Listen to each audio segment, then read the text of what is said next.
Župnija Malečnik se nahaja v mariborskem predmestju, ravno prav stran od mestnega vrveža, med vinogradi in polji. Na jugu meji na reko Dravo, nad njo pa kraljuje oddaleč vidna in dominantna romarska gorca. Leta 2020 je prišel tja za župnika dr. Sebastian Valentan in v kraj prinesel preporod. Malečnik, prej poznan zgolj lokalno, se je z njegovim prizadevanjem vpisal na slovenski kulturni in turistični zemljevid ter postal duhovno središče. Za svoje dosedanje delo je prejel več nagrad in priznanj.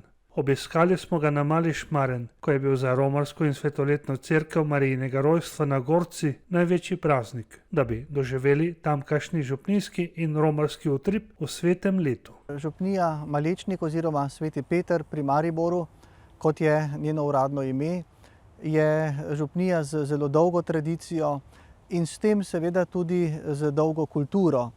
To smo želeli izpostaviti in izpostavljamo vedno pri naših dogodkih, ki so številni. Župnija namreč poleg dveh cerkva premore tudi Glazerjev salon, katakombe, vinsko klet, najstarejšo prešo v kraju imamo in v vseh teh objektih pravzaprav prirejamo zanimive prireditve. Sebastian Valentan se je rodil v Mariboru leta 1983. Otroštvo pa je preživel v Rušah in Jurovskem dolu. Kot sam pravi, je vedno želel postati duhovnik. Njegova želja je bila oznaniti ljudem lepoto vere in cerkve. Pred diakonskim posvečenjem je leto dni opravljal delo novinarja na Radiu Vatikan v Rimu. Po posvečenju pa je bil kot diakon poslan v Cirkulane. V duhovnika je bil posvečen leta 2010 in bil 3 leta kaplan na Ravnah, 1 leto pa v Lenartu v Slovenskih Goricah. Leta 2020 je dosegel doktorat z področja kanonskega in tudi evropskega prava človekovih pravic. Zatem je postal profesor kanonskega prava na Teološki fakulteti in Katoliškem inštitutu v Ljubljani ter podpredsednik Metropolitanskega cerkvenega sodišča v Mariboru. Poleg akademskega dela je postal župnik, kar ga zelo veseli. Pastoralno delo na župniji opravlja z isto vnemo kot akademsko. Služba župnika je velika odgovornost in tudi veliko veselje. Lahko rečem, da je biti lepo župnik, sploh v takšni župniji, kjer je toliko odličnih sodelavcev, prostovoljcev, ki so pravzaprav vedno na voljo, kadar jih župnija potrebuje. Takrat so pripravljeni žrtvovati svoj čas, prosti čas in seveda nekaj narediti za župnijo. To je toliko lažje, če človek, vernik, župljan, čuti z župnijo in če tudi on čuti neko odgovornost. Seveda je pastoralnega dela izredno veliko in če se človek dobro organizira, potem zmore opravljati tudi še nekatere druge funkcije, nekatera druga poslanstva. Delo z mladimi je vedno navdihujoče, mladi nam prinašajo nove rešitve, nove poglede, s tem se tudi sam učim od njih in lahko rečem, da je življenje duhovnika pravo veselje, lepo poslanstvo, čudovito in se Bogu vedno zahvaljujem, da me je poklical v duhovništvo. Na tem mestu ga želimo predstaviti predvsem kot misionarja upanja v svetem letu. Za to poslanstvo ga je skupaj še z nekaterimi drugimi iz mariborske nadškofije določil nadškof metropolit Alojzij Cvikl.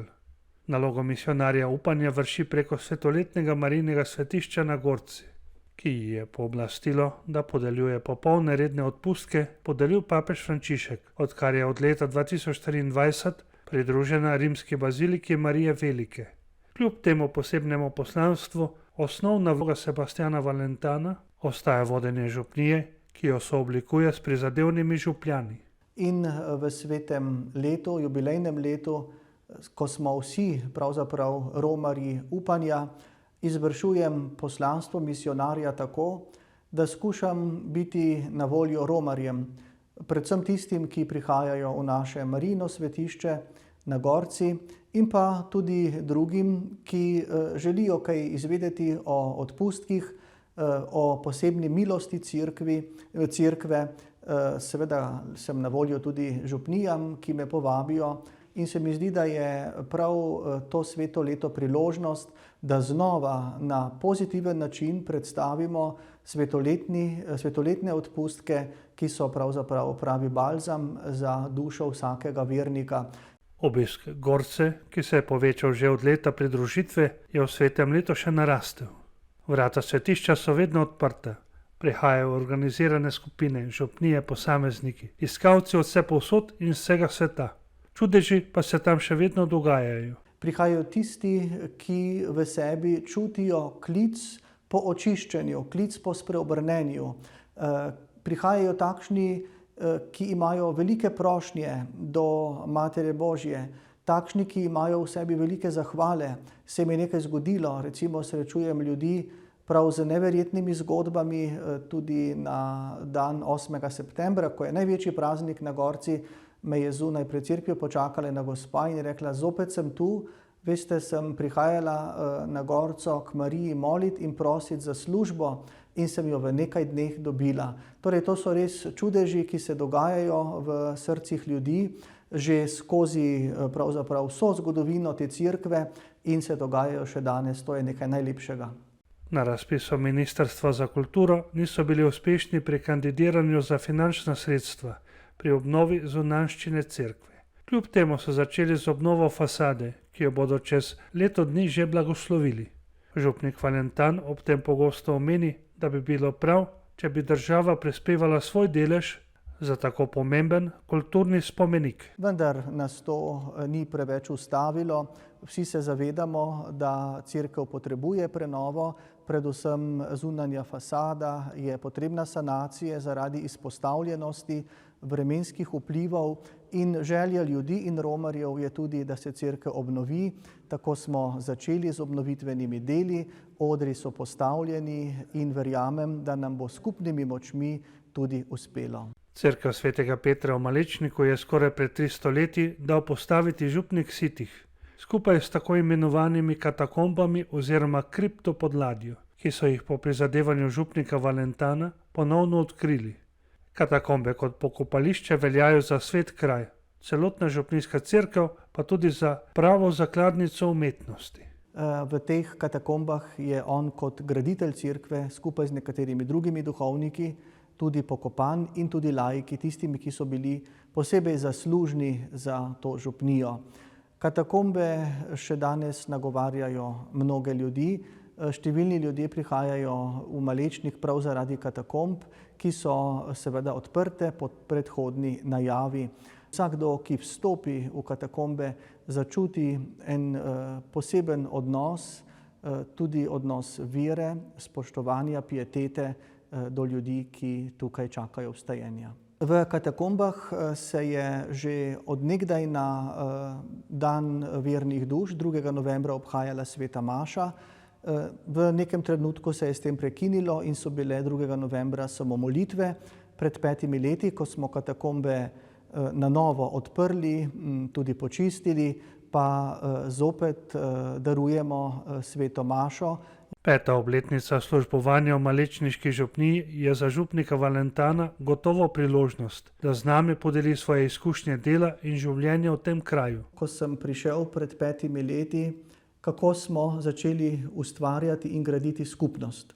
To je najlepši trenutek, lahko rečem, mojega dela in življenja tukaj na župniji, kako so se nam začeli pridruževati novi in novi ljudje, tudi takšni morda, ki so nekoč odšli, ki so zapustili župnijo in cerkev, pa se znova vračajo.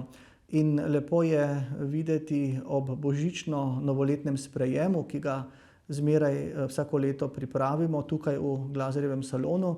Lepo je videti to veliko množico prostovoljcev, zdaj se nas zbere že preko 100 in ta trenutek je tudi trenutek hvaležnosti naše župnije vsem tistim, ki so pripravljeni narediti nekaj več, ki so pripravljeni stopiti včasih tudi iz svojega ugodja, zato da bi soustvarjali to čudovito župnijo, lepo prihodnost in da bi ob drugih, ki se zbiramo okrog Kristusovega oltarja, poživili tudi svojo vero. Za njim je že več kot pol svetega leta, kar mu je, kot misionarju upanja, prav gotovo prineslo nova spoznanja in doživetja. Prav gotovo to, da je v Marijinem svetišču na Gorci vsakič nekdo, ki moli.